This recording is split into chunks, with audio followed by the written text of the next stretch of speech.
Hello and good evening and welcome to the Formula Racing League. It is me, the Pink Pig, once again for PureSimGear GT3 Friday Tier 2 Round 2 here at Imola. One of a fan favourite across the calendar, and one that's voted for by the drivers as well for this season. Gave the drivers a unique opportunity.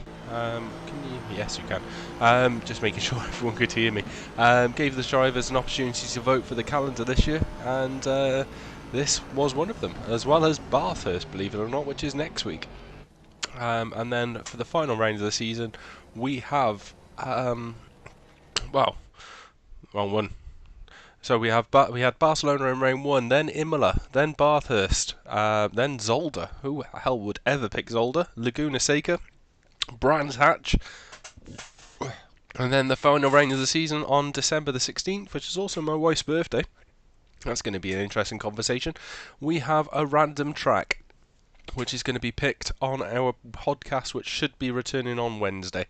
So yeah, it's going to be a fun-filled season. At the moment we have 10 minutes left of the session, and then we go into qualifying. F1, the final bit is just finishing, hopefully in the next 10 minutes. So hopefully we'll have the remaining 3 drivers on our grid. So we have a unique opportunity. I'm just going to bring in our driver to speak to before the race. So, hello Paul. Good evening, James. How you doing? I'm not too bad. How about yourself? Oh, absolutely pumped and excited for what's going to be, hopefully, a good race for us today in the Made for Racing Lexus. Well, you have that beautiful. It's like a. Excuse me. I'm very colourblind, but it's like a light bluey colour, isn't it? Oh, indeed. It's our standard colour at Made for Racing, and well, I'm one of the limited number of the guys who flies the flag on PC at the moment. Most of us are console, but it's our first official livery at ACC, so we're really proud of it. Oh, nice. Oh, any of your drivers? Because we've got quite an active console side within FRL. Are any of your drivers in there at the moment, or? Currently, but I can definitely give them the nudge and the poke for you to see if they'll get involved in FRL leagues, because yeah, they're definitely pushing on to PS5. Yeah, PS5, we currently do 3 tiers on a Tuesday, an arrive and drive on a Thursday, endurance monthly on a Friday, and we do sprint racing on a Sunday. So we have we just don't stop racing.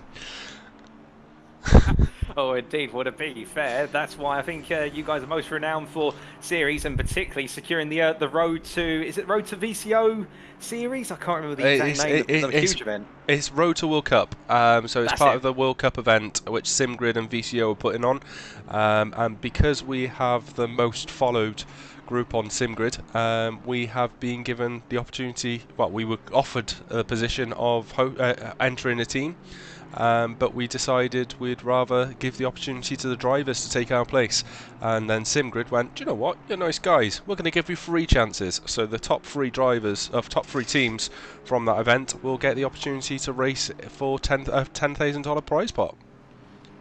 Brilliant, I absolutely love that. Yeah, I found out something just before I came onto comms, and that's you're a commentator yourself, I believe. Yeah, indeed. I've been doing esports commentary for, goodness me, it must be well over a year now, coming up to 2 years, focusing on sim racing commentary like yourself. But yeah, I work in an official capacity for Next Gen Racing, and also I've recently started officially working for UK Sim Racing.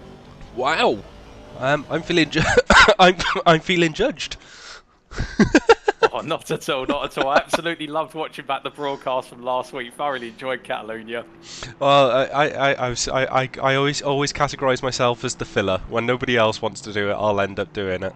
And I thought, hey, given this is the first chance we've ever managed to split 2 tiers on a Friday, I couldn't have my AM boys or my tier 2 boys without commentary. So I decided to jump in and fill in.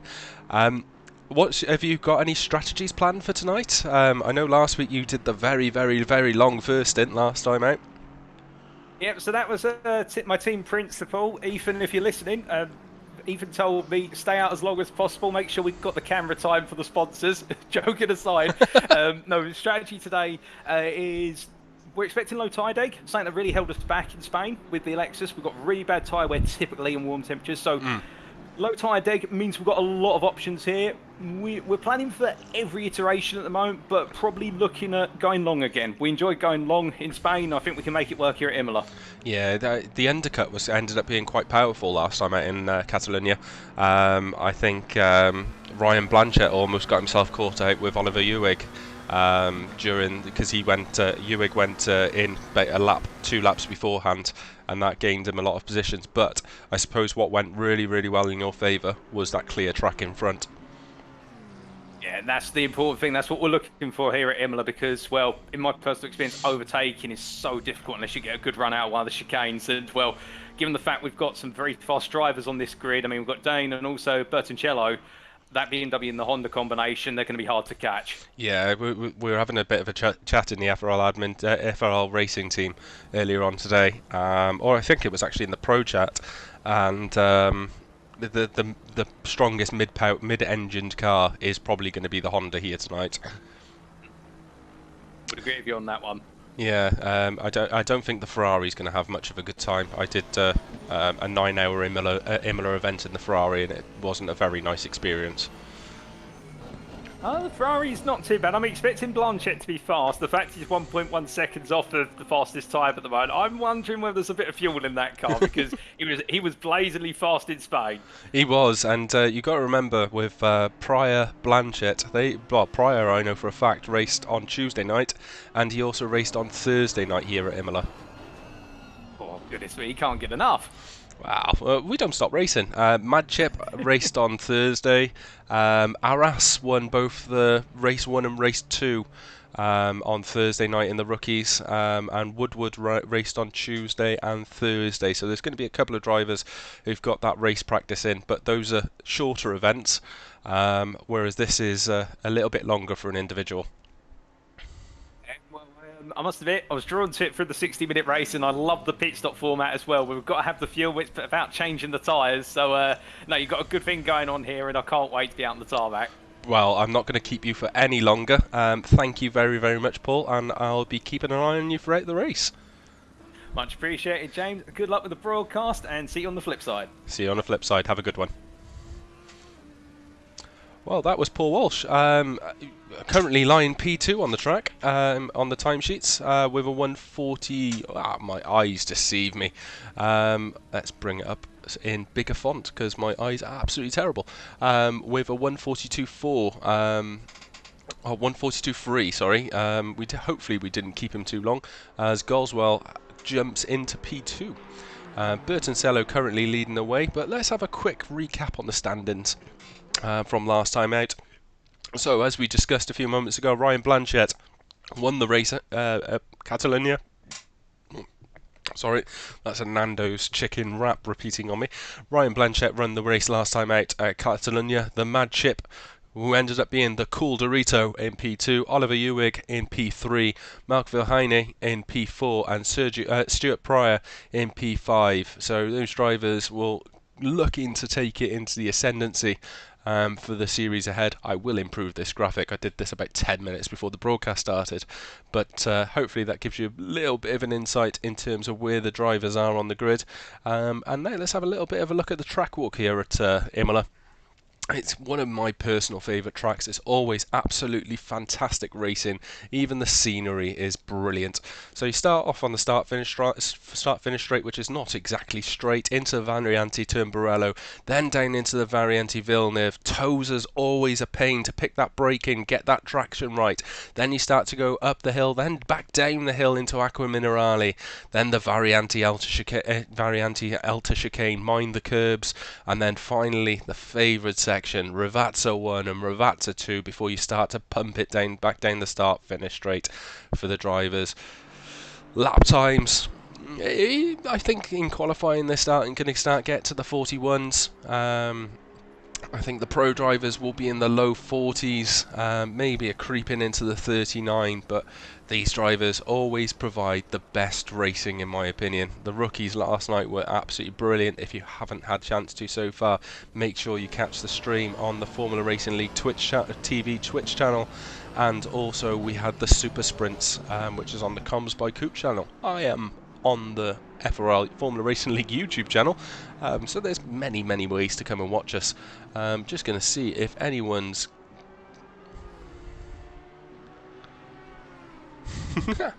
yes, the music on the intro is intentionally loud to try and wake you up, Smiley, or any small humans around you. Ridey Burns, yum indeed. It was quite nice. It was very spicy. My wife's just finished work and she's told me how spicy it was and she couldn't finish it, so she offered me the remainders. I don't take sloppy seconds, me. But hopefully, Chris, you can hear me loud and clear. How was your late night event at Imola last night? And well, the admin's favourite driver, Georgi Filipov, just going off on the chicane off across Variante Alta. But the man leading the way is Christian Bertoncello at his home track in the Honda. So nice Italian-Japanese combination.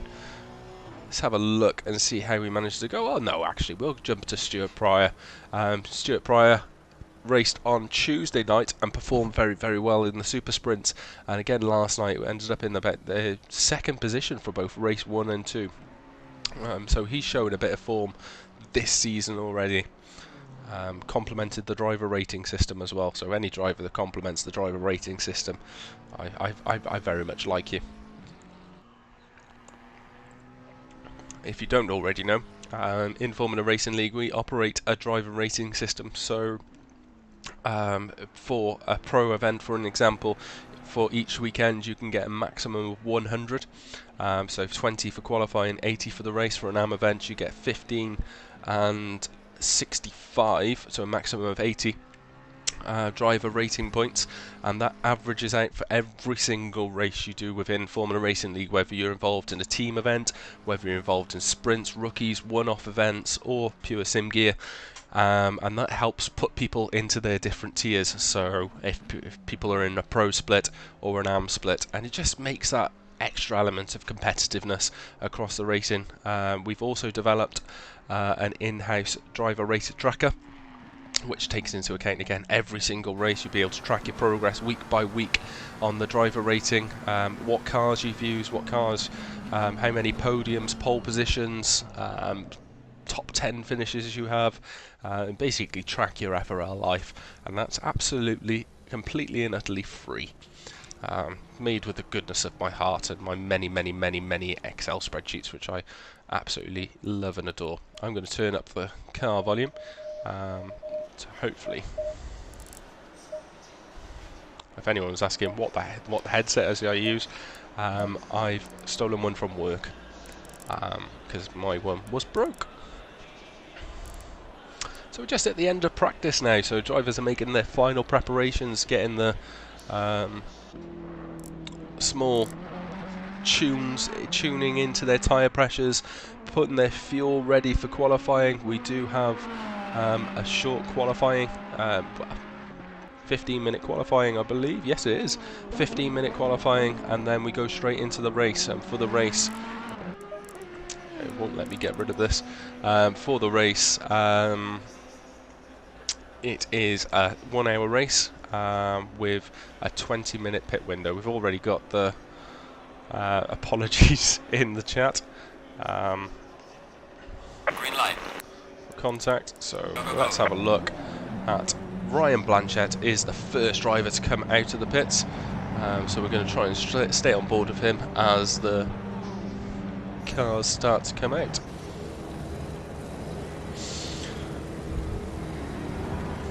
Loaded up with fluids, got a nice black coffee on the go, got some Apple Tango as well. And don't forget, while you're on the Formula Racing League Discord or on our website, which is www.formularacingleague.co.uk, check out PureSimGear for your racing gloves to enhance your racing experience and gain at least a 10th. We have also announced a partnership recently, Ryan going off the track, announced a partnership with Garage 44 and your opportunity to get your FRL merch. So we got the FRL black and the FRL white t-shirts. Mine arrived yesterday. Currently wearing the FRL white t-shirt. It's very nice. Sizing is quite generous too. And we've also got our next level racing partnership as well for our Taco Tuesdays events on PS5. And last but by no means least, I know we've got Gamers United Against Mental Health, which is our support server where we help anyone in need. We have professional help from a charity called Man Health, and it's always good to talk. And then finally, we have our Timpson Super Sprint series. So Timpson, courtesy of one of our drivers, have been brought in as a sponsor, and they one of the things that help fund the league. And finally, my last but by no means least plug, we have our Patreon. The way we run this league, we have no one pumping money into us apart from Timpson's. So we run our league through a driver-funded Patreon, and you can support us from as little as £3 per month. And what that does, it gives you entry into our FRL Lotto. And also, if you pay for £5 a month, then you get some additional benefits. And then £5.50 a month if you're on PC will even create a nice livery for you, courtesy of Marco Keddy. And his liveries are absolutely top notch. If you've ever seen any of the FRL racing liveries, I think they're rather good.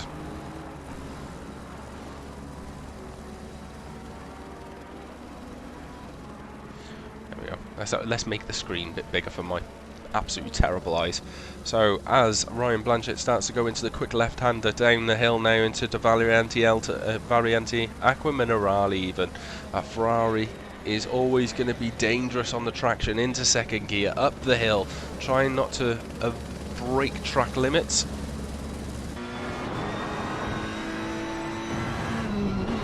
Into the chicane, that was a little bit early, he started turning in. Is he going to run wide and invalidate? No, he just looks to manage to keep hold of it.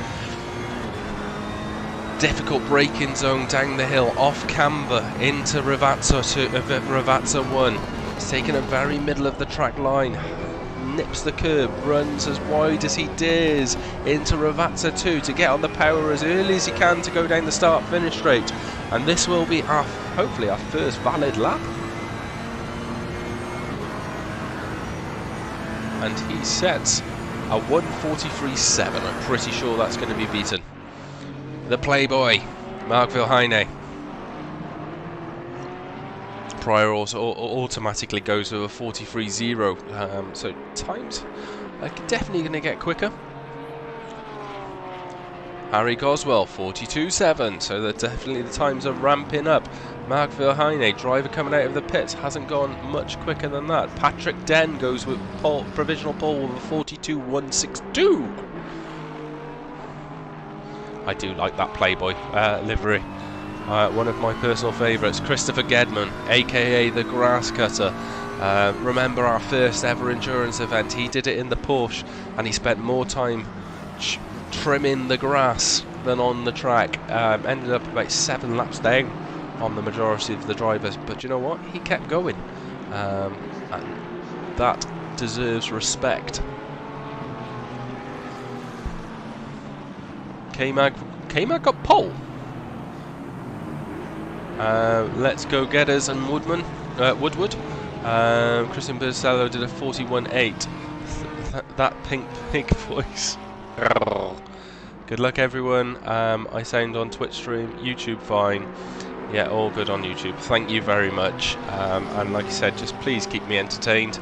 I will read out and answer as many questions as we go through as possible. Woodward at the moment is... both of them look to be on hot laps. So Woodward has absolutely no requirement to move.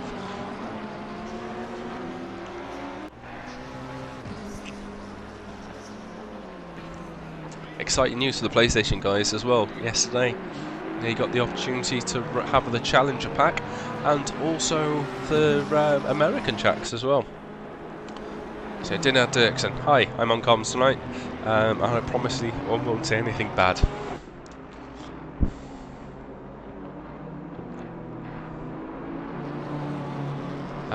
So you've got Ryan Blunt, so Ferrari drivers on track.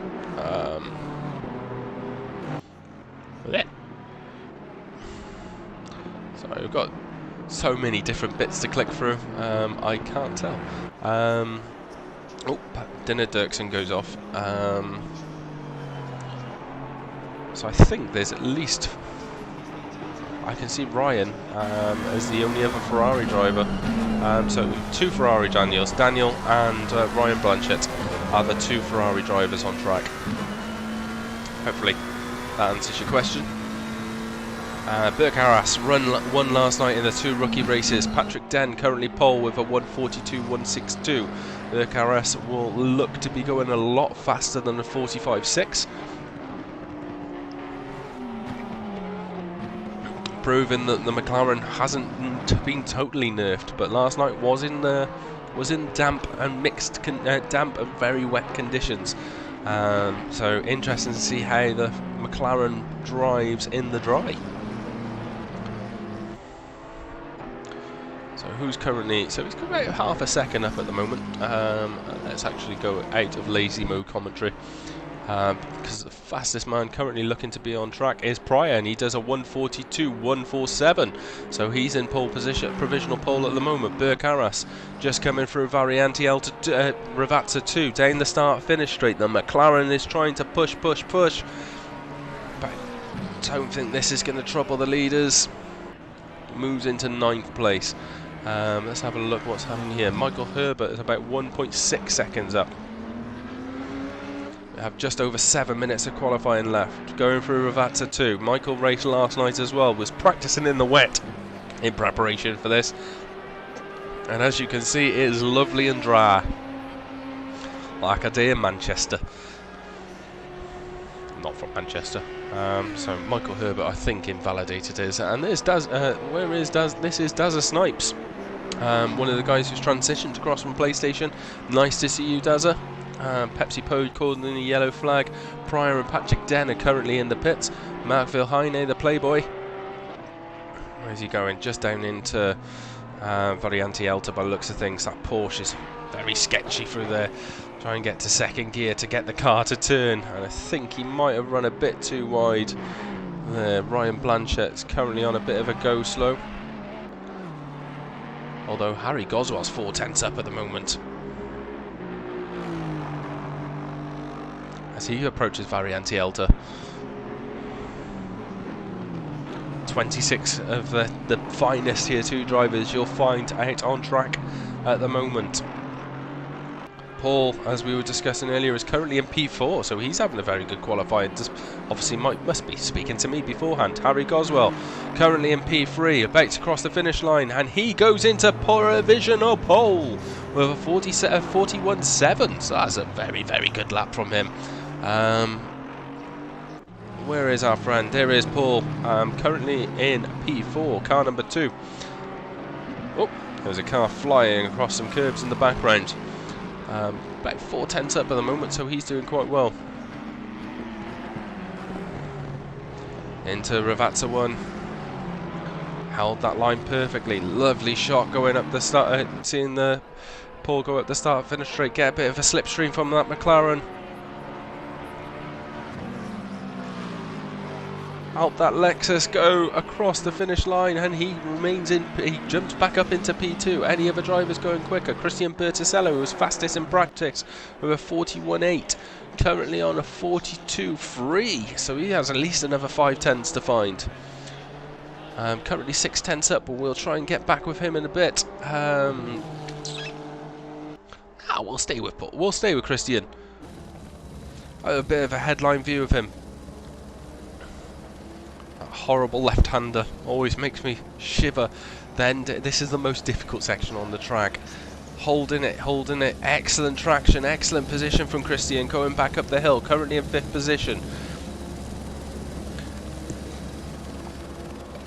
A good chunk up on his time as he goes through Variante Alta. Get the power on. Do not invalidate. He hasn't invalidated. Now down into Ravazza 2. Ravazza 1 and 2 for the final 2 corners of the track. Brake in a straight line. Take as much of the curb as you can. He doesn't. Need to take the curb. In the Honda power. Always a massive delay going up the start finish straight until he gets to cross the line. We have 4 minutes left of qualifying. Christian goes provisional pole with a 41.5. Can anyone beat that? A man caught out by the pit stops last time out. Patrick Den will be looking to make a big improvement from this race. In car number 998, anyone towards the back improving? Looks like Dazza Snipes is in P21 at the moment, jumps up to P15, so that's a good lap from him. Dylan Dirksen is halfway through his lap. Christian Berticello is going quicker again. Pryor is causing a yellow flag. Patrick Den still 3/10 up on his time.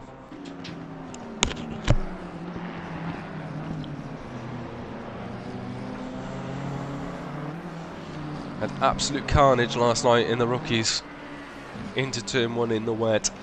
Praying, absolutely praying the same does not happen again. Patrick Den currently P5. Is this an improvement? It is indeed. He comes up to P3. That's a very good lap from him. Burkhardt currently on the go slow going down into Variante Alta, so we don't want to see him for too long. The Playboy in the Porsche.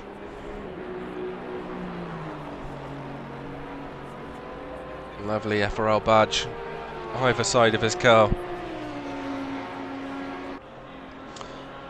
Not much of an improvement from Mark. Dries Vierhurst. Seen a lot of cars go through Variante Alta in the all-black McLaren. Well, he wasn't going for Variante Alta, was he? Oh yes, he was going for Variante Alta, not Aqua Minerale. Probably the only track where I apparently know most of the corners. Non-interesting fact for you. So Dries Vierhurst jumps from 19 all the way up to P11. That gets him in a decent place in the pack. How is Mr. Woodward doing? Every time we seem to see him, he is in traffic. Gedman is about to cross the start-finish line. I'm not sure if this is going to be a massive improvement. He goes up to P22, so ahead of Neil Woodward at the minute. Georgie is in the pits.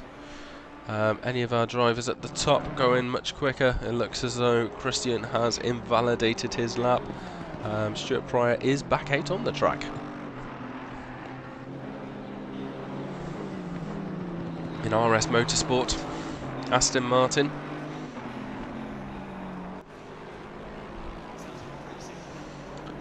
How is the Mad Chip doing? P12. This should be an improvement all the way up to P7. So track evolution is strong by the looks of things, or is it just that drivers are improving quite a bit? Judah Mihali up to P14. That's a decent lap from him.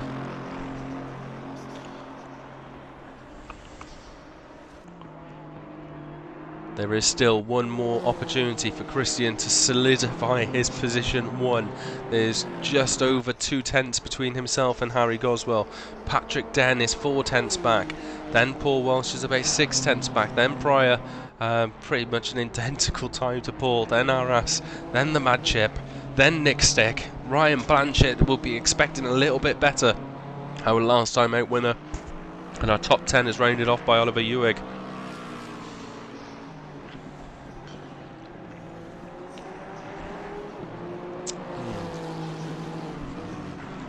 Any other drivers looking to improve? Tudor, he's about 50 seconds into his lap, currently 4/10 up.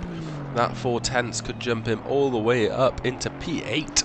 So if he keeps this lap going, that will be a very, very good thing for him.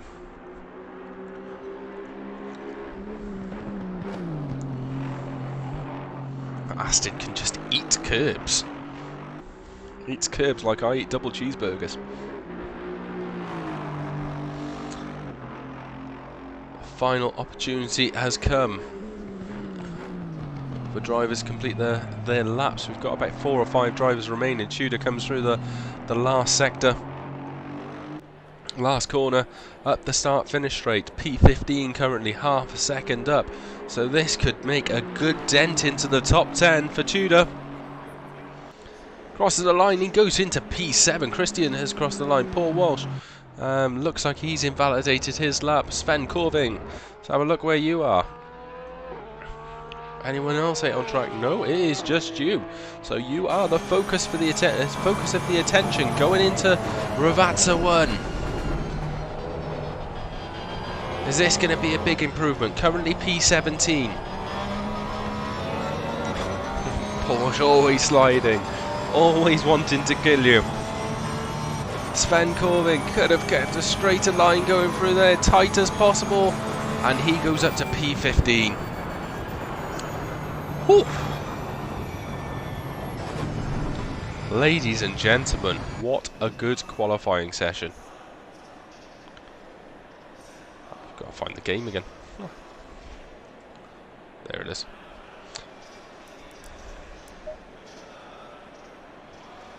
Oh, it's time to catch our breath back as we're watching a car in the air. So let's have a final little bit of a walk through before we catch up on the top 10. We don't want to do that, we want to do the track walk, don't we? So we've just seen what practice and qualifying has in store for the drivers, and now it's the time for the 60-minute race with the 20-minute pit window where you have to change tyres. You're not allowed to refuel. First corner into Tampa Variante Tamburello, always absolute fun. Variante Villeneuve, tight, difficult to overtake, then into Tosa, up to Acqua Minerale, then Variante Alta for the deadly curbs, then finally into Ravazza 1, Ravazza 2 for that start-finish straight. That is what the challenge of the drivers have in store for them today. So let's try and get a nice big camera angle. That's a better one, isn't it? For the drivers. Just in the position of preparing their fuel for the race, doing those final calculation of what is it going to be. Probably about 35 laps times by the amount of fuel they're going to need, plus an extra couple for the formation lap just to be safe. I'm going to have a quick vape. I will be back with you in a moment once I find the right button.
Hello and welcome back.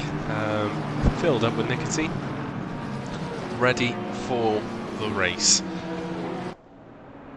Excellent sight of all the drivers leaning the grid in single file.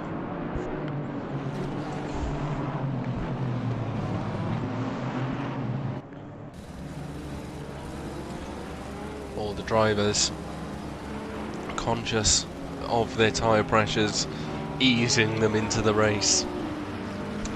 Just having a quick check on the Twitch, on the YouTube channel.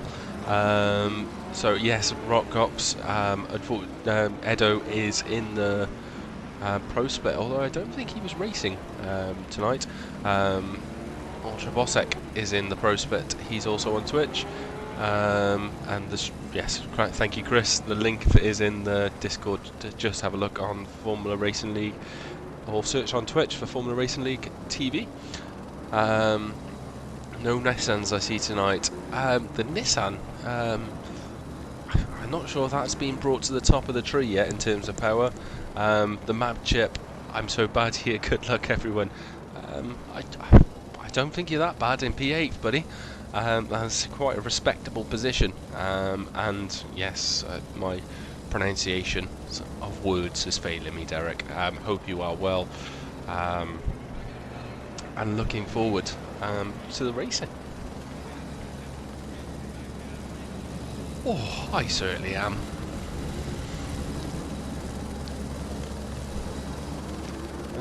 I suppose the only difference of my Friday nights of commentating as opposed to racing is I get to wear my slippers, which is always a nice thing. Let's have a look at the chip. Is he going to be a flaming hot Dorito, or is he going to be a cool Dorito tonight? I'm going to use that joke far too many times, or that statement far too many times. I don't think you can class it as a joke. So they've just gone through Variante Alta. Drivers are now being told to line up in double file.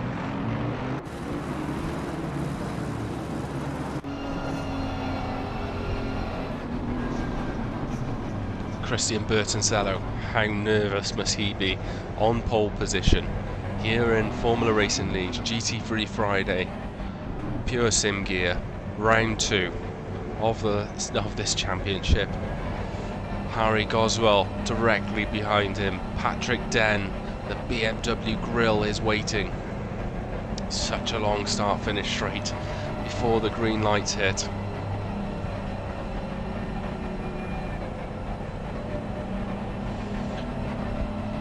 And on your marks, get set. Hold it. I'll hold it. Go soon, please. Anytime.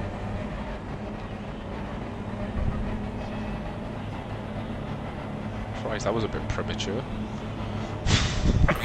Let's go!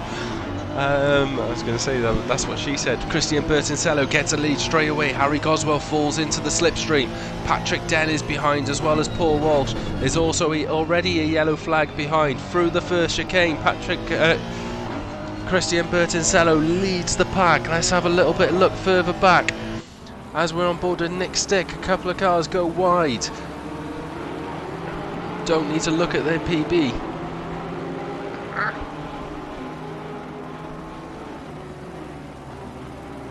Lots of drivers fighting for positions. Lots of yellow flags. How is Ryan Blanchett doing? Just going through Toza. Up the hill. Following the train of cars, always dangerous into Variante Alta.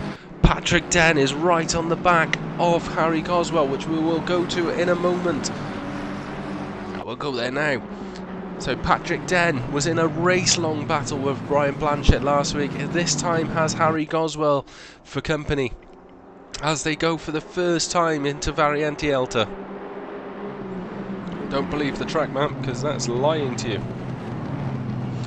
Harry Goswell now has the pressure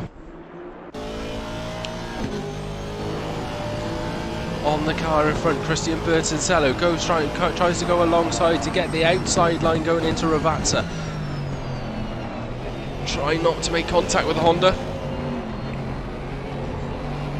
At the start-finish straight, he runs a little bit wide, which will give Patrick Den potentially an opportunity to close in. BMW on Aston Martin. Britain on Germany. Fastest lap, of course, set by Christian Bertoncello. Harry Goswell looks to try and defend the inside line. Patrick Den was hoping to go around the outside, breaking into turn 1. These three have already looked like they're trying to get away. Have a look into P8 of Tudor, right on the back of the Mad Chip.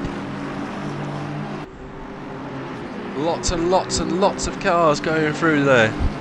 Awesome shots. Blanchett's still in P5. Biggest gainer so far has been Nick Stick. Can has gained up 7 positions. Didn't even mention him once in qualifying. Into the braking zone. Ryan Blanchett has a little bit of a time. Mad Chip has lost a position.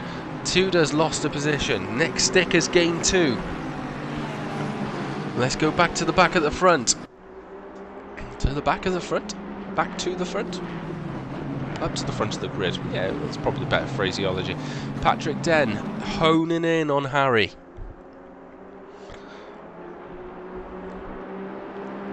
Trying to... It's always a difficult track to overtake here at Imola. There's not really many straights or heavy braking zones. A lot of the corners are fast, sweeping and relentless.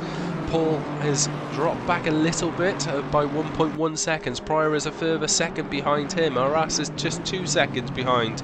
But you've got a lot of fighting going on across the midfield. But we want to stay here for the moment. Patrick Den, Harry Goswell. Patrick Den runs very, very wide through the last corner, which gives Paul Walsh an opportunity to close back in. Pryor's also remaining interested. Bertincello goes again with a 43.6. Those lap times are going to tumble. Remember, the cars are on a tank of fuel to last the entire race. So those lap times are going to tumble as we go through, and we'll keep another factor very, very interested. How is Mr. Pepsi doing? And looks to have gained a place on the Playboy. I can't see the name, I can't pronounce. Schreiber or Schaber? Schreiber? I'll get it right eventually. Oh, I love that camera angle going through there.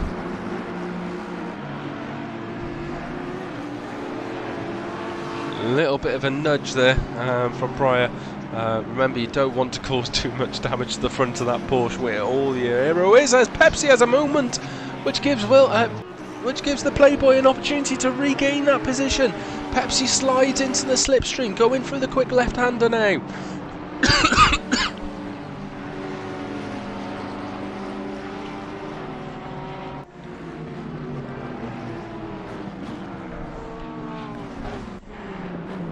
Still the top 3 remain. Bertincello seems to have pulled out a bit more of a gap of 1.6 seconds. Patrick Den is only half a second behind him. Arras is dropping quite considerably in P6. I wonder what's happened to him. Rokas Kakauskis had a white flag against him, but no, he seems to be going okay. Last time out, the driver who had the most interest in evening out of everyone, Daniel, is currently now in right at the back, and he's had to do a stop. So has Fergus Horseman. So that's obviously quite disappointing for those guys. Bertincello again pumps out another quickest lap of a 42.7. Paul Walsh doesn't go any quicker this time, but he's definitely on the charge. Patrick Den is our driver of focus at the moment, challenging for Harry for P2. Nick Stick is also giving Arras a lot of problems for P7 and 6. McLaren on McLaren fighting in 6th and 7th, then the next McLaren is Oliver Ewig, who ended up P2 last time out. Rokas Kakauskis is only 2/10 behind in P13, with Wilhelm even further back behind. Nick Stick has moved up to P6, so he's overtaken Arras in the very similar coloured McLarens. We still have 53 minutes left of the race. Arras would be fancying himself with a bit of form after last time out, winning both the race 1 and race 2 of the rookies, but doesn't seem to have the same momentum here in the dry.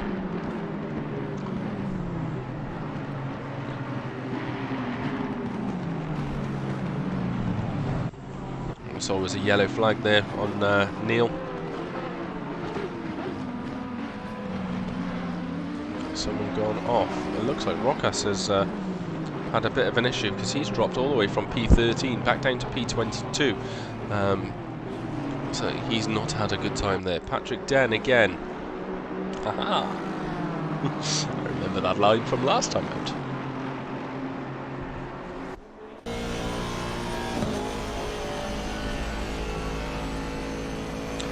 Harry Goswell P2, started P2, currently in P2. Patrick Den less than 3/10 behind him. That BMW, although has been nerfed a little bit, can still absolutely demolish curbs.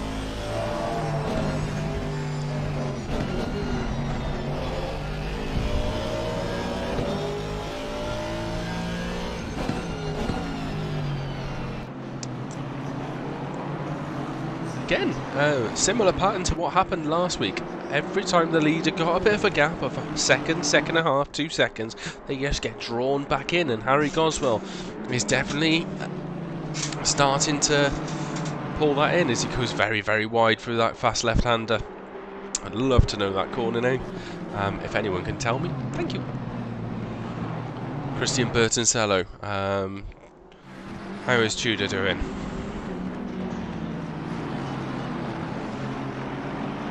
Too bad. Has lost 2 positions, so started P7, dropped back to P9, but largely it looks as though most of the drivers have got through turn 1 without any major issue, lap 1 without any major issue, which is always nice as an admin. Doku Kang has already gained 8 positions from P20th to P12. Next on his list is Oliver Ewig.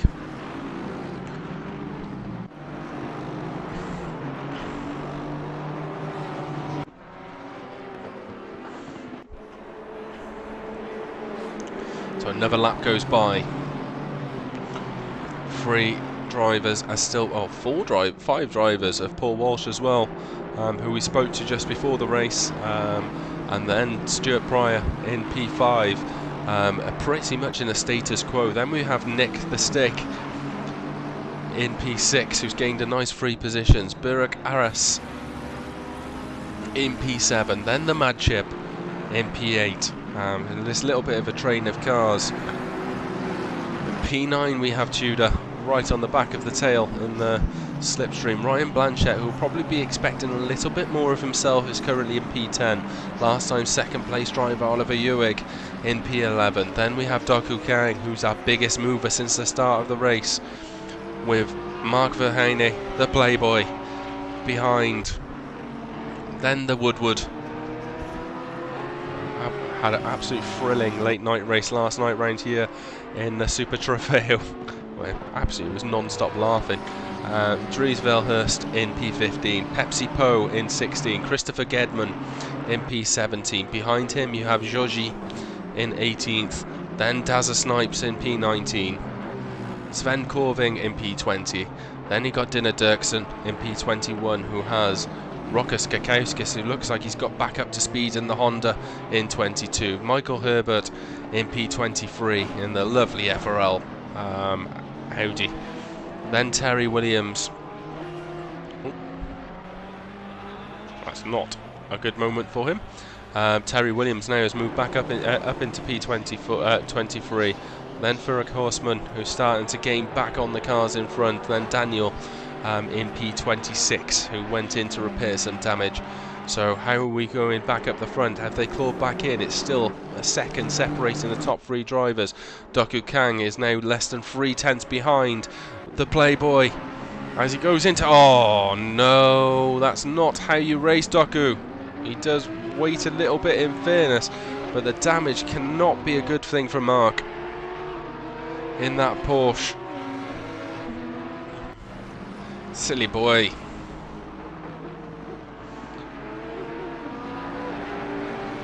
So this is infuriating me a little bit, so we're gonna hide it. Doku, Doku, Doku. Naughty boy. Naughty boy indeed. Then we got Dries Velhurst in P15. Is he going to make a move on Woodward? No, they still remain in the same positions. Going down into Variante Alta, we have a Audi taking an interesting line through there of Pepsi Po. Almost lost it and almost caused death. But Woodward and Dries remain in the status quo. Into Variante Alta. McLaren looks like it has a bit of front end damage. I'm not sure what contact was caused at the start of the race. Don't forget, we do have the pros which are on the FRL Formula Racing League TV Twitch channel, but I am more than pleased if you want to remain with me on the Formula Racing League YouTube channel. More than merrier. I will try and have a look through the chat in a bit, but I want to see if Dries is going to make a move down into turn 1. I think he's a little bit too far back. Georgie in P18 is challenging Christopher Gedman though, going down the straight. BMW on Aston Martin. Georgie is going to try and go around the outside. Gedman does brake a little bit early, but he's on the racing line, so Georgie has to react to him. How is Doku Gan and Mark Vilhane doing? So a lap on from that contact. Doku remains in P13. Vilhane has pulled away a little bit. Damage to the front end of that Audi is not going to help, but damage to the rear end of the Porsche, or any damage to the Porsche, is never going to help. If anyone knows what happened in the F1 qualifying, don't tell me. Ian, hopefully you'll be back soon. James is under the top of this. Muffet, English, Dell, Sharvasar. Oh, right, okay, thank you, Chris. I think T10 is part of the Parialta, or however you spelled it. Oh, right, okay. Pariatella? Right, okay, back to the action. Thank you very much, Derek. My research, as always. Hopefully you'll be able to join me in the comms box in the not too distant future. Yeah. Top 3 remain. We still have another 6 minutes until the strategy element starts to come in it. How will the undercut and overcut work? Are you going to have the advantage of some clear track and some fresh tyres? Patrick runs wide there. Or is the opportunity of having fresher tyres at the end more advantageous to yourself? Patrick seems to be struggling at the moment, staying on black stuff. The Mad Chip is very, very close to the next stick in front, into Toza. A bit too much of the inside curve for Mad Chip there.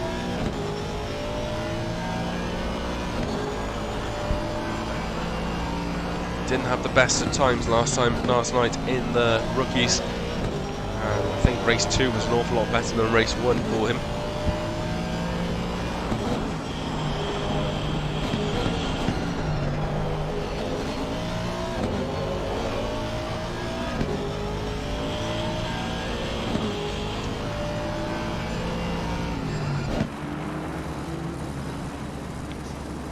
Nothing to separate the drivers. Rokas Kakausis is starting to try and move his way back through the field. Just a few tenths behind Sven Corving as the car in front. The Honda looks more scary than the Porsche variant for Aqua Minerale. Towards the chicane of Variante Alta. Porsche, I found last night I could take more of that curve than I expected going into it. That might just be my poor driving style. Dries Verhulst chasing down Neil Woodward. Woodward tries to move out of the slipstream as early as tries to make the slipstream more and more difficult. The Porsche is not the strongest in the straight line. Neither is a McLaren anymore, to be honest. The Aston and the Ferraris will generally power through there a lot quicker. But looks as though the status quo will remain. How are the front guys doing? Last time out, Christian did 42.9, 9 tenths further back was Patrick Den's in P2. So Patrick Den has got past Harry Goswell. Oh. Despite a lap or two ago, we were saying Patrick is not necessarily remaining on the black stuff, but maybe Harry's had a mistake. And that's how that move has got done. I'm not sure. I'm sorry for missing that part of the action. But now they're 3 seconds behind Christian. Still 3 minutes until that pit window opens. Still that element of strategy. Will they react to what Christian does, and will they try and dictate the strategy to Christian? Try and throw him out of his comfort zone a little bit. But Patrick Den, after last week, will be probably looking to try and perform the undercut, because he got done on the undercut last week at Barcelona. Temperatures are not necessarily as high as painful as Barcelona, but McLaren versus Aston should really be no contest. Mad Chip is in the slipstream. Going into turn 1, no move made. Mad Chip remains patient on Nick Stick.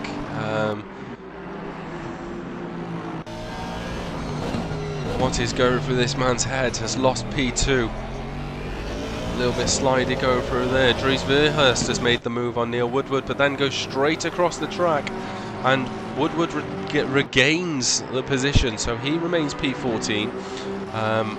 Ryan Blanchett is in P12 and is currently off the track, so he's not having the best of times at the moment. Down into P13 now.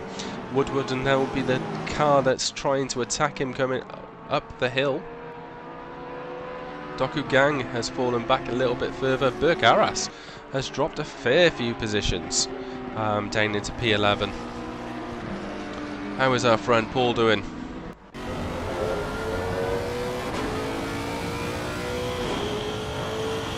The only Lexus on the field.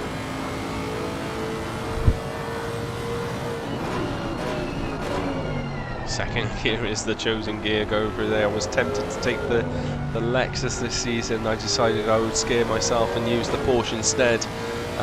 Maybe I should have chosen the Lexus. Demokos Kiss last season was absolutely fantastic in it. Christian Bertoncello goes fastest lap with a 42.6, straight away beaten by Patrick Den, the man on the charge, of a 42.4.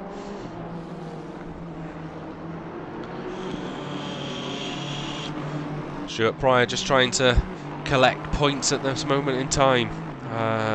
3.6 seconds behind Paul, 6 seconds in front of Nick Stick. Mad Chip is just a few tenths. Dries Verhulst is chasing the Porsche and looks as though he is a lot closer this time out. He's going to have to take the long way round into turn 1. And Neil Woodward remains sensible and accepts that pass has been made, with the hoping to get more speed going down into the Villeneuve. Will have to brake late, but he does again concede the position, which is the sensible approach. Chris Gedman is up into P16. Pit window is now open, ladies and gentlemen. How many of these drivers will dive in first? Will Christian look to dive in the pits first of all, or is he going to try and keep to the open track that he has?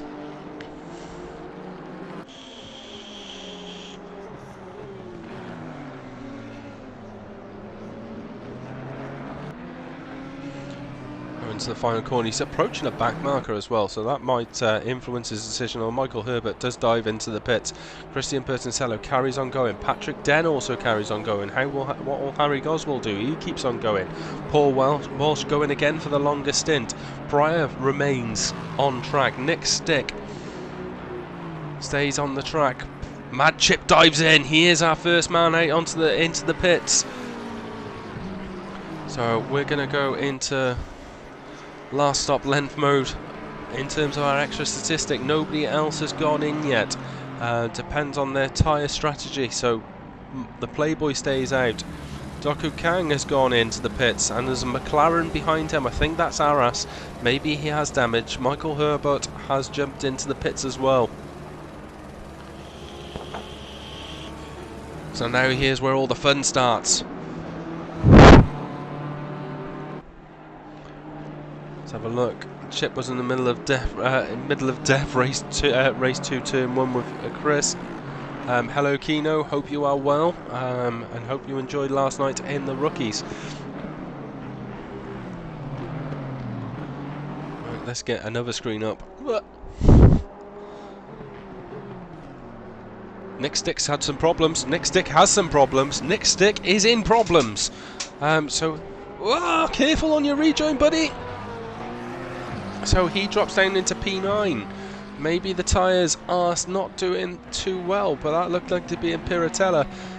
Tyres will be a bit hot now, so maybe the opportune moment to change them, but he's lost a few positions, but he is back where he started. Vilhane at the Playboy in P8. Christian Bertoncello goes past the pit lane, so does Patrick Den, so does Harry Goswell. They're going to keep going. Paul Walsh sticking to plan, Pryor sticking to plan, Tudor also goes past the pit, Pepsi Poe has dived in, Oliver Ewig going for a, last time out tried the undercut and it worked. This time out has continued to go, still 37 minutes left in the race. Mark Vilhane goes into the, carries on going. Nick Stick does pit. Ryan Blanchett fancies his chances by keeping on going in the number 5 Ferrari. Woodward stays in P11, he's gone through the pits. Georgi Filipov is having his pits, so it looks as though they are relatively long stops. 75 seconds has been the quickest by Arras.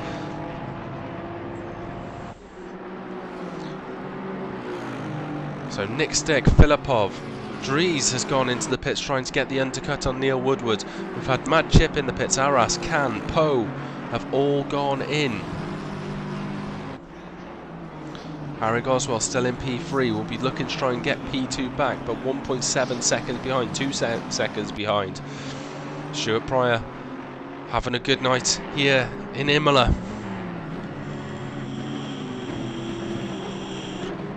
Who is that car in front? That looks like it's Doku Kang. So all the drivers which are towards the back of the grid who've opted to have a pit stop are now starting to find themselves in and amongst the... Yeah, it is Doku Kang. In and amongst the leaders. So Mad Chip has come back out. So he regains his track position, but all the way down into 15th. Patrick Den has pitted. Harry Goswell's pitted. Christian Bertoncello's pitted. So this is all on the pit crews.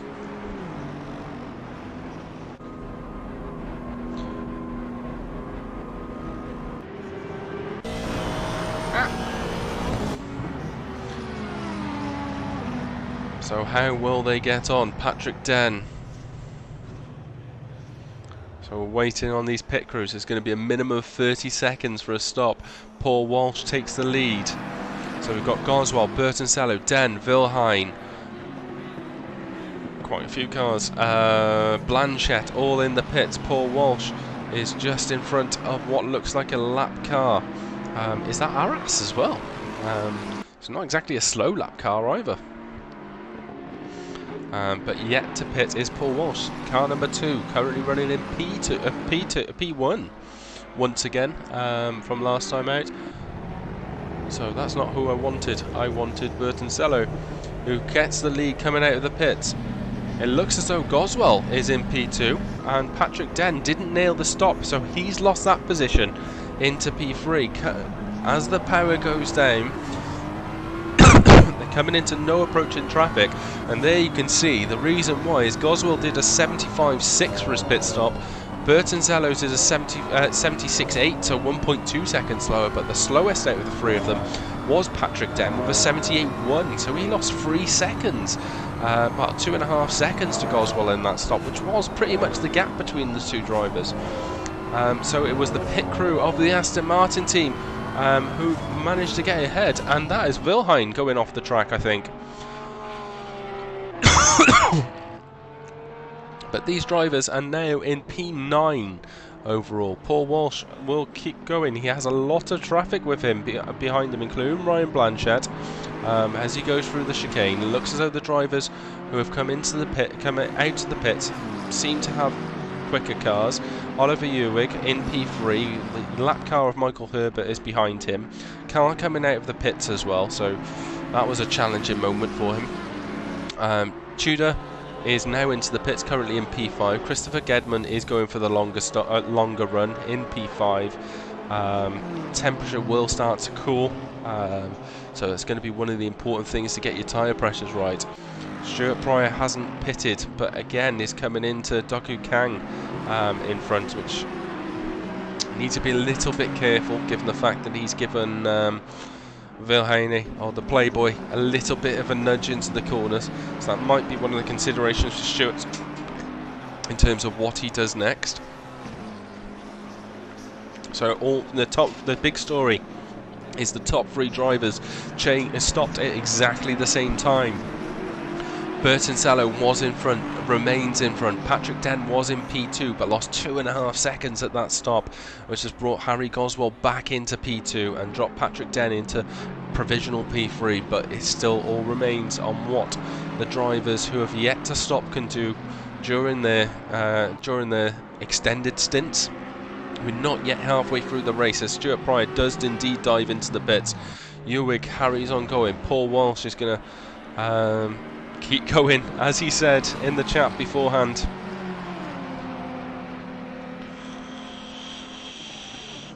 Ewig has dived in now, so he's not going to get the undercut this time on many of the drivers in front, but pretty much 2/3 of the grid have done their stops. Woodward going now into down the start-finish straight, not going to pit this lap, so he must be remaining happy that he has no damage, if I'm perfectly honest. I thought I saw a yellow flag against Goswell and Patrick there. I thought they may have come to contact. About 1.2 second gap. Veerhurst and Woodward will probably be the battle, the chance coming out of the pits, and we'll be interested to see where Paul and Stuart come out together. But Stuart Pryor is in the pits at the moment. He's coming out now. Ewig is also still in the box.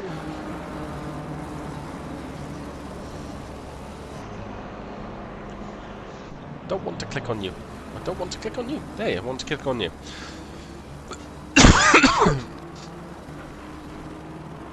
Patrick Den, P7, but that is provisionally, that is probably net P3 overall. I can't see any of the drivers have put, unless Walsh continues to have a stormer, overtaking him, but he's still in front of Arras. Arras seems to have a little bit more pace, so last time out Walsh did a 43 dead. Arras in P14 did a 43.8, so that was an 8/10 quicker that lap, but it doesn't look as though 8/10 is separating the two drivers. Let's also make sure it is Arras. It is. Fastest man so far on the track has been Patrick Den, so as the fuel goes down, fresh tyres, the opportunity to set more and more quicker laps comes in. So halfway through the race, Woodward decides to not go pit again. Christopher Gedman carries on going. Dinner Dirksen carries on going. So these 4 drivers still have 10 minutes yet to pit, and they're deciding to enjoy these, use these tyres to the full value.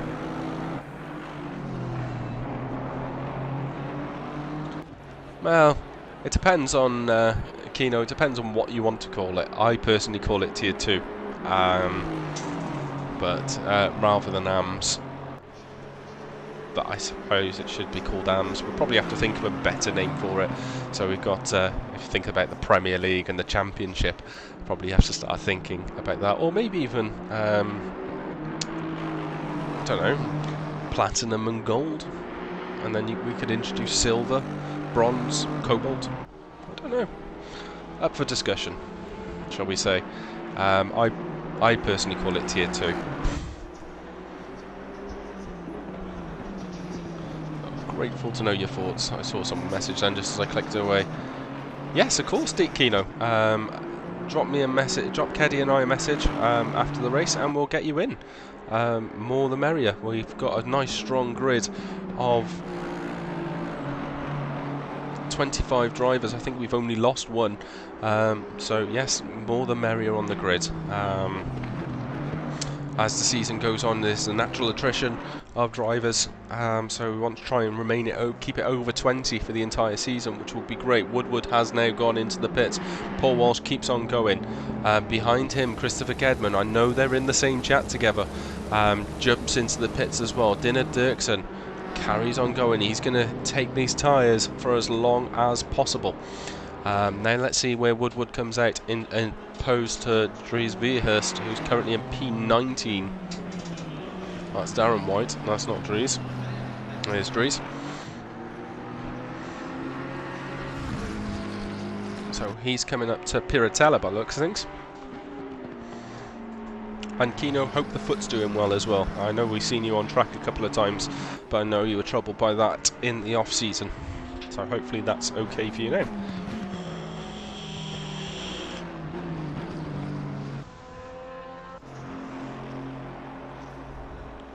So I got excited because I thought someone had gone off, but no, it's just Christopher Gedman coming out of his box. Where is Mr. Woodward? Tell you what, let's find Dries. He's coming into Ravazza 2 now, as I frantically look to try and find Neil Woodward coming out of his pits now. So Dries Vierhurst coming up the start-finish line. He's up to full throttle. He has tyre temperatures. Is he going to take the position from Neil Woodward? We should be able to start seeing him now as he crosses the finish line. And the bloody stand-ins are in the way, but it looks as though the overcut has worked for these drivers. So Christopher Gedman is in 15. Woodward is in 16. Sorry, Woodward is in 15. Dries Vierhurst had a white moment, so not sure what happened with him. Now is the test to see.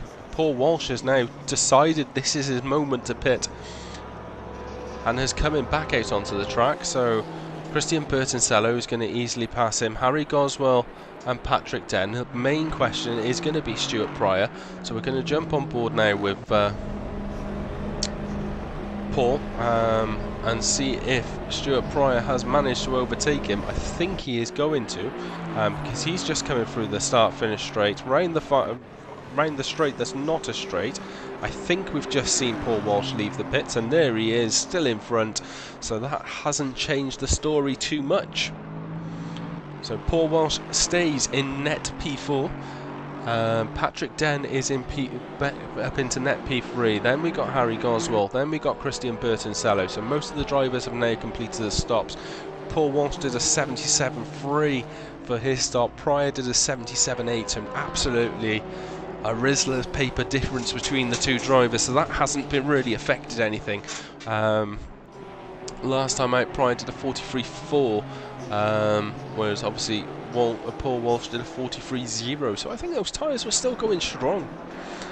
So the pit crew has worked again with the copy and paste strategy from last time out. Christian Bertoncello is now on the back of Rokos Kakauskis to try and lap the driver. Dinner Dirksen going through Ravazza 2. Is this it? He still has time to do another lap if he wants to, and he is going to. He's not paid by the condition he sends his tyres back in, or he's paid for them himself, one of the two. Tudor is now in P7, so he's exactly where he started. Pretty much the entire of the top 7 drivers are in exactly the same position. What's the point of having the race? We could have just had qualifying. I'm sure Oliver Ewig won't agree with that. He's gained 2 positions into P9. Directly behind him you've got the Playboy in the Porsche, looking to get back firmly in, represented into the top 10. He's gained 2 positions since the start, so he qualified P12. Nick Stick, after his adventure in Piratella, is in P11. Ryan Blanchett in P12. Would have fancied himself more up the sharp end of the grid. Burke Arras probably feels exactly the same thing, having lost 7 positions. But Doku Kang can't seem to qualify for Toffee, but when it comes to racing, gains positions like there is no tomorrow.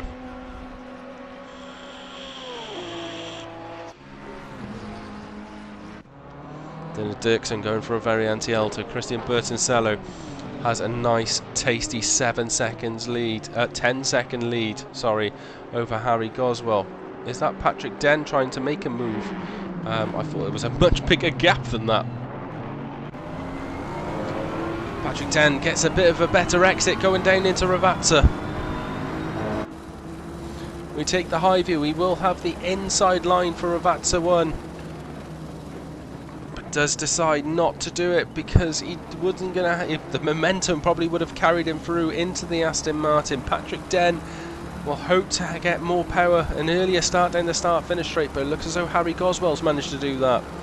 Dinner Dirksen now decides his moment is to pit. He goes in, so he's gained. He was having a nice moment in P1 in the sun. But that is being returned to Christian. Harry Goswell in P2, Patrick Den P3. Harry Goswell's gone off the track and has retained the position. Nutty, nutty. Into the Villeneuve. What has that done to his tyres? He looked like he completely missed his braking zone. Into Tozer. No, not from Patrick Den, but runs a little bit wide to try and get the drive up the hill. The sun is setting here in Imola for this round 2. Don't forget, if you have enjoyed the racing on here, please give us a like and why not subscribe to the Formula Racing League YouTube channel. It helps us out massively. Eventually I think YouTube is not as favourable on giving us some money, unlike Twitch, who likes to give us money, but then you get the pleasure of not having adverts as much on YouTube. So swings and roundabouts. Where has Dinner Dirksen? He's coming out of the pits. He's in P18. So that strategy has gained him 1 position. Let's go back up here to where I'm sure you are all caring about. Harry Goswell runs a little bit wide out of the final corner.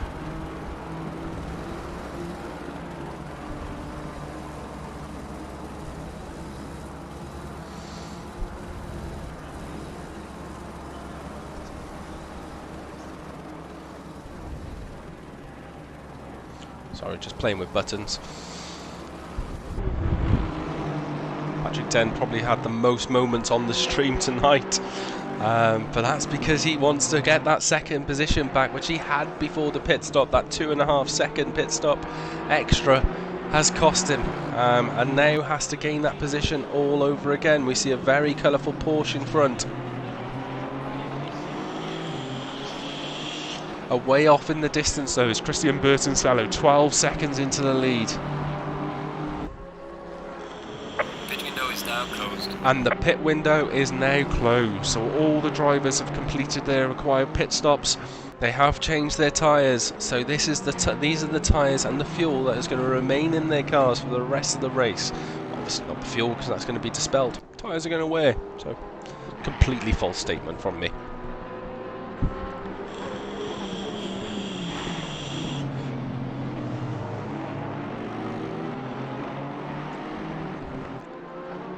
How is Ryan doing in P12 on the rear of Arras?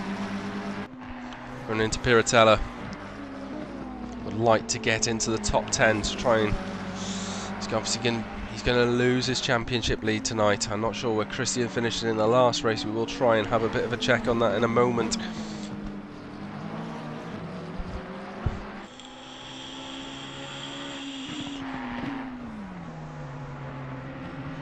I'm going to make that graphic a little bit more see-through for next time, and then I can just stick it up during the race. Yeah, that's a good idea.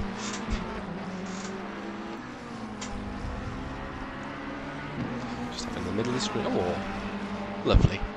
Sorry, just having a few moments to myself there. Arras has lost 5 positions since the start. Paul Walsh, there was a car on the side having a chill-out moment, taking in the scenery, I'm sure.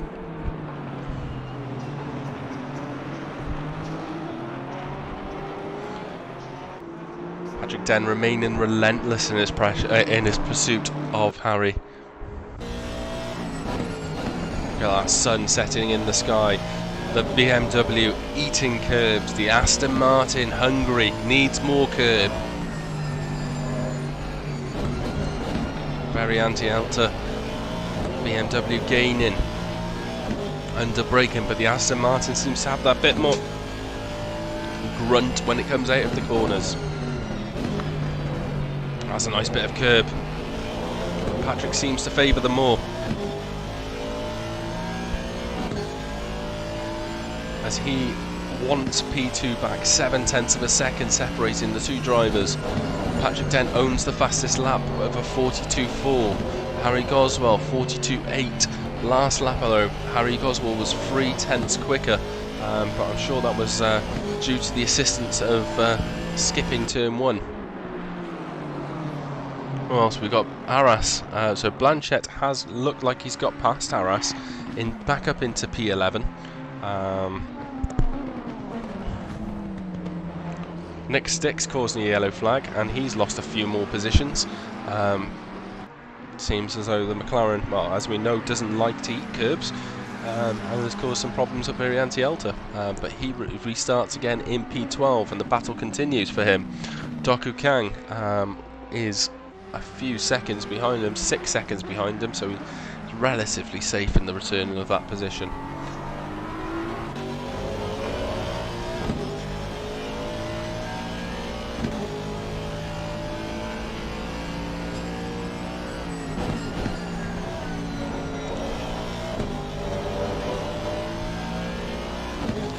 How is our leader doing? Christian, just come through very anti-altered now. He's dropped a couple of seconds that last lap. I'm wondering if he's just trying to preserve tyre life, because they all did stop around the 35-minute mark in the race. So I wonder if that's a consideration for him.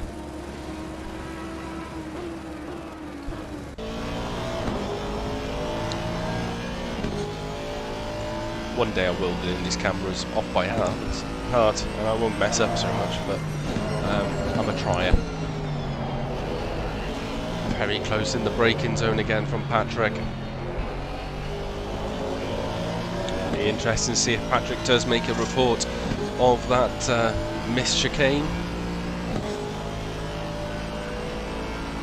Gaining a lasting advantage potentially from going off track. BMW does seem to have a little bit more in the braking area, but that again, that Aston does seem to pull away as the grunt kicks in. It's shifted up to 4th, 5th into Tozer. Oh, that's the Villeneuve chicane. Look how close he gets. Can almost smell Patrick's breath as a backmarker does the right thing and moves straight off the track.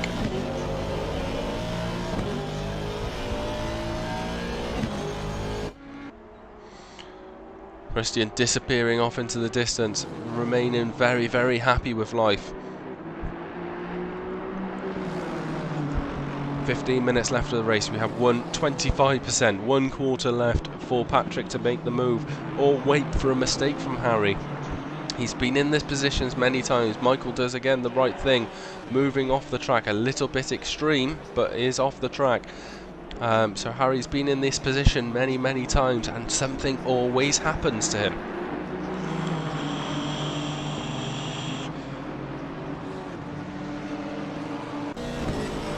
Will the move be done now into Ravazza? Patrick remains very, very patient. There's a lot of gravel taken there from Harry as they go down the start-finish straight once more. See, I've remembered it this time, which is the reverse camera.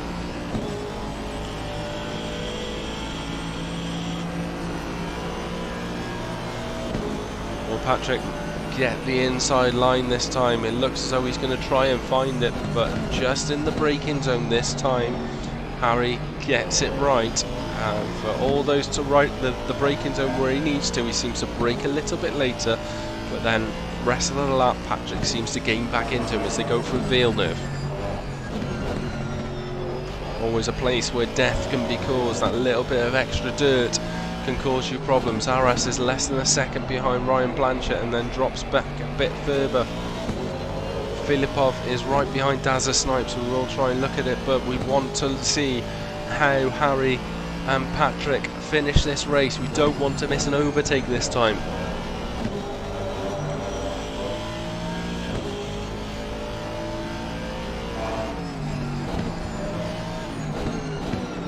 much he gains. And there's contact, there's contact, there's contact, there's contact!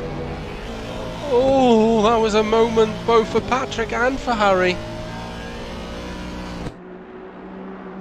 Unfortunately, there is no bad ending yet.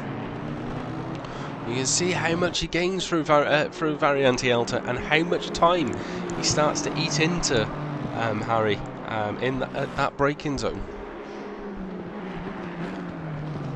But is this going to work in the favour of Paul to grab a podium?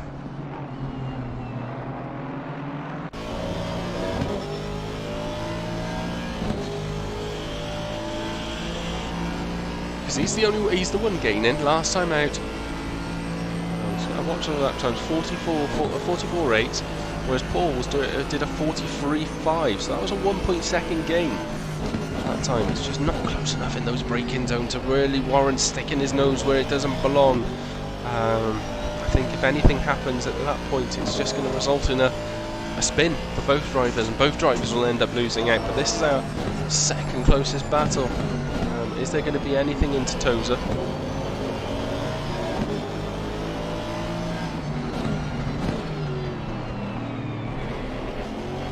Tries to get on the power a little bit earlier. As we watch the drivers go for a go up for a Piratella, and then back down into Variante Alta.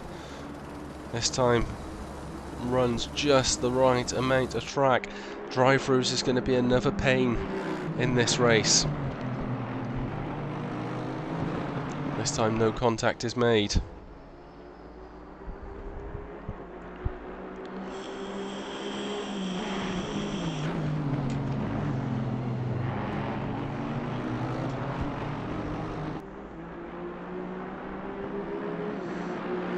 Remained very consistent, half a second. I think the most streamed driver who's had the most time so far in season 6 of the AMS or Tier 2 or the Championship, whatever you want to call it, has been Patrick Den, battling out with Ryan Blanchett last week and now fighting it out with Harry Goswell this week. I know Harry and Ryan are friends. I think they race in the Avocado racing team or the RS Motorsport racing team together. How similar are their driving styles? I suppose we better ask Patrick at the end of the race. Side by side through turn 1. It looks as though, yes, there is contact, but I think he out-muscled him that time. And Harry Goswell has lost a place to Paul Walsh. So Paul Walsh now makes contact with Harry Goswell. Both drivers go off the track.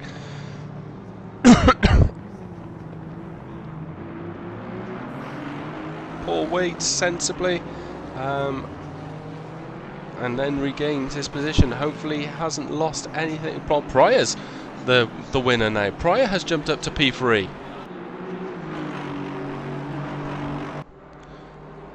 So after Patrick muscled his way through into the chicane, Harry Goswell lost positions down into P4. Then the challenge came from Paul Walsh. Paul Walsh and Harry made contact into the second chicane, which allowed Stuart Pryor to get onto the podium step, but he will be under pressure from Harry Goswell now for the remainder of the race. But this is Aston on Aston. It's going to be even more equal power, but the biggest loser was the man who was P4, sitting P4 very, very comfortably, took the opportunity when it arose, and then tried to make it into the third position, but now it ends up 5th. Fastest lap of the race, Christian Bertoncello goes in with a 42.3. Be interesting to see what Patrick's pace is now going to be. Oh, sorry. If he had another hour, I think he'd fancy his chances. So let's have a quick recap on our on the positions which we've got so far. So P25, we've got Ferric Horseman, who's looking to make a move on Michael Herbert, by the looks of things. And then we got Daniel in P23, who'd be disappointed with his afternoon's work after such a strong last round. Rokas Kakauskas, Christopher Gedman's causing yellow flags. So Rockus Kakausis in 23. Then we've got Terry Williams, no relation, in P21. Dazza Snipes on his second race in FRL on PC is in P20. Looks as though that ended badly for these two. Yep, it did. And FRLACC reports to the pits. I think he may have parked it for tonight. Georgie is in P19. P18 is Dinner Dirksen with that very long run on the first stint. Christopher Gedman was just cutting the grass in P17. Sven Corbing in P16. Dries Vilhurst again is behind Neil Woodward in 15th and 14th respectively. Doku Kang in P13, our biggest mover up the grid. No, he's not anymore. Woodward is in P10. Nick Stick, who's had a few adventures in P12. Then Burke Arras in P11. Ryan Blanchett starts getting to the top 10. The Playboy in P9. Having a bit of a moment there. It looks as though there's more contact as well with Dinner Dirksen and Georgi Filipov. Not sure what happened between those two drivers. Oliver Ewig, our podium sitter last time out, in P8. The Mad Chip in a very respectable P7. Tudor in P6. I'm sure he's happy with his evening's work, having gained a position from the start. Paul Walsh has dropped one position into P5. Stuart Pryor is now back into P4. Wonder if there was some team orders in place there, but it doesn't look like it because they want to fight it back out into Variante Villeneuve. Harry Goswell swipes across the front of him, and he stays in. He's back up into P3, although running in the dirt like that is not going to help him into Tosa. Pryor tries to take a little bit of a tighter line to gain that power going down up into Piratella. No move done. In P2 then we have Patrick Den, who's now 18.7 seconds behind Christian Bertoncello, who is in P1 and in a league of his own this evening. So it looks as though Patrick wants to be Harry wants to overtake Patrick on the number of minutes of stream time, because now he's in a fight with Stuart Pryor. Just over 5 minutes left. Let's have a quick check on the on the chat.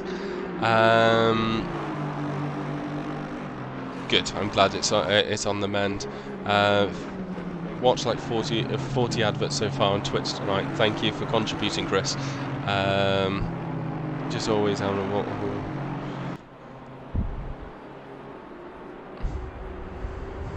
yeah, I don't want to look at the instance yet for Tier 1. That's one of my jobs after the race, the never-ending life of being an FRL admin. I think we all sit there and have parties and enjoy ourselves, but what it means is waking up early to jump onto the computer to do some admin in the morning, then do about 10 minutes of work, then some more admin in FRL, then do another 5 minutes of work, and then some more admin, and then you spend your evenings lovingly poring over spreadsheets.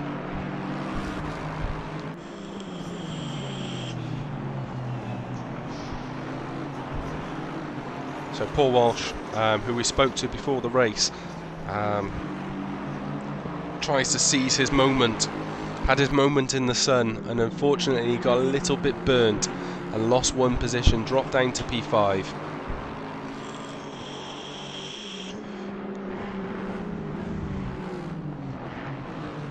Stuart Pryor had got up into the podium positions but has lost it. Oh, Bertoncello, yellow flag as he goes past Daniel. I thought that was going to be a lot worse than what it was, but his time is dropping down to Patrick Den. Patrick Den is now 12 seconds, it looks as though it's solidified. Oh no, it's back up. I don't know what the timing's doing, but it's back up to 17.5 seconds. That sounds a bit more right. Pryor's back within a second of Goswell.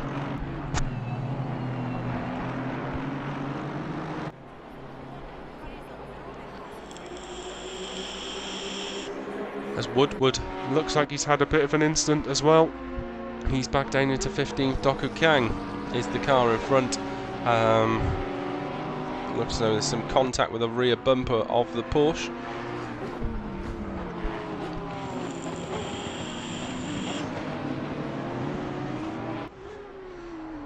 Remember, this is a relatively long solo race of an hour, so some drivers may be getting tired as well. A lovely moment of watching the two Astons slide through Villeneuve.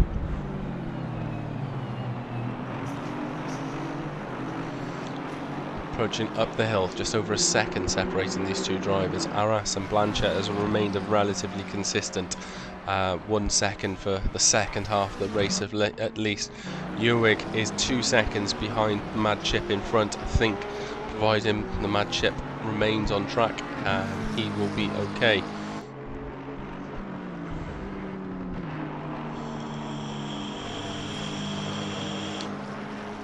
Pryor and Goswell back in close proximity. Has Harry made a mistake, biting through the chicane? Paul Walsh is also back on the tail of these two drivers. Not sure what's happened to Harry. We'll have a look at his lap times when he crosses the line.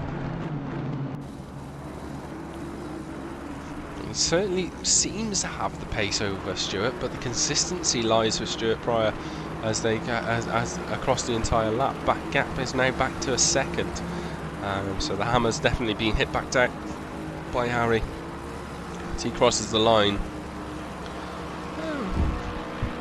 Not too much different distance actually. There's only 10 between them. Gap at the front is back to 17 seconds between Patrick and Christian. Harry and Stewart have a second gap. Paul Walsh is a further 3 seconds back there. Christopher Gedman is very, very close to Sven Corving as they go for a very anti-alta. Just over a minute left of the race. Let's have a look and see where Christian is. He is just coming to to Aquamina. No, it's Alta. Yeah, I was right on my first time, even though I was saying the wrong corner. So at least another lap to go for Christian. Few more moments to sweat it out.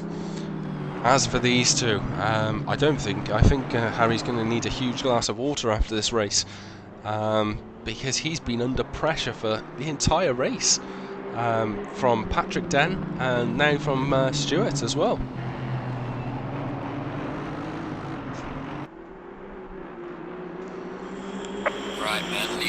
And that was the fastest lap of the race as well from Bertoncello, so I don't think he's feeling any of the pressure. Who else have we got close? Woodward in P15 is he was 2 tenths behind. Now he's met the wall, which has allowed Gedman through as well. Dinner Dirksen is the man chasing him up the hill now. Into Tozer. I'm pretty sure he's got damage. Doku Gang is under pressure. Looks like, is that Gedman as well trying to join in on the party? And Sven Corving as well. So there's quite a few cars going for it, but we've got about 30 seconds till we have to go back for the leader. Dinner Dirksen has indeed gone past Neil Woodward. Woodward has dropped another place, but still gained 6 places from the start. Filipov will be the man who wants to challenge him, and he's not too far off into the distance. And then Darren White, he's going through.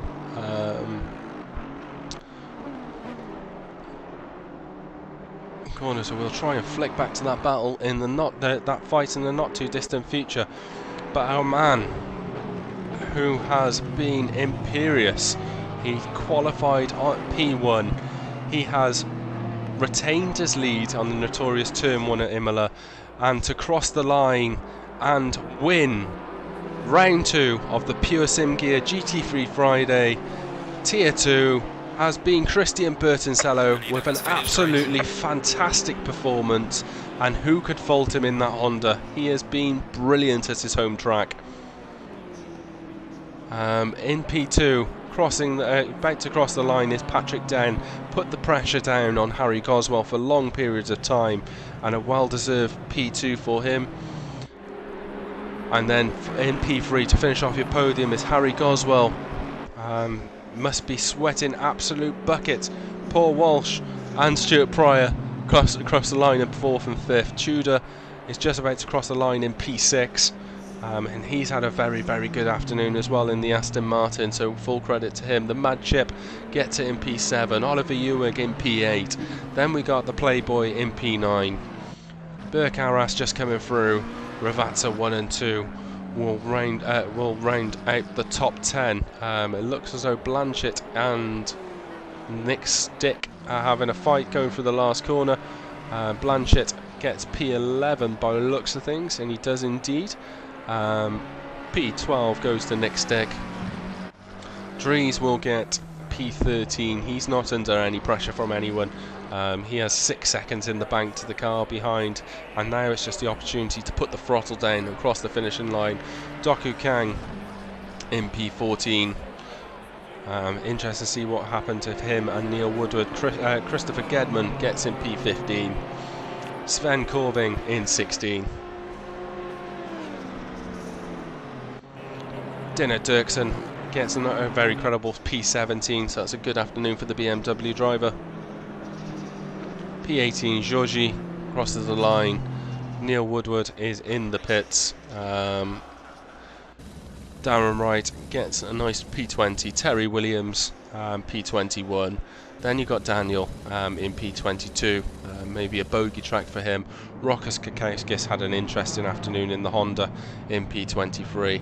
And then we got Michael Herbert. Have we got anyone doing anything pretty on the track? Harry Goswell, Paul Walsh and Oliver Ewing flying in formation. Everyone else looks like they are in the pits. And that has been an absolute fantastic evening.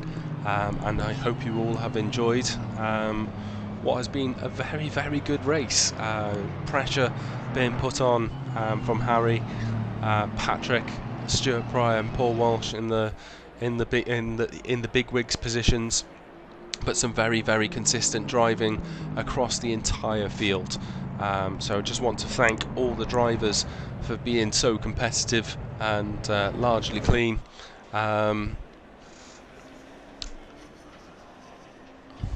Thank you very much, Chip. Thank you, Kino. Thank you, Chris. Thank you, Graham. Your boy, I assume, did you proud. And thank you very much, Ian. So again, thank you all for watching. Next time out, we are at Bathurst, which is always an interesting evening for anyone. So I'm sure you will join us again. That's the stand-ins. I'm sure you will join us again on the 18th of November. In the meantime, we have our Super Sprints on Tuesday. We have our Rookies on Thursday. We also have 3 hours of Monza on Sunday evening, brought to you by Chromadex on the Formula Racing League TV Twitch channel. Until then, I wish you all good night. Have a good evening.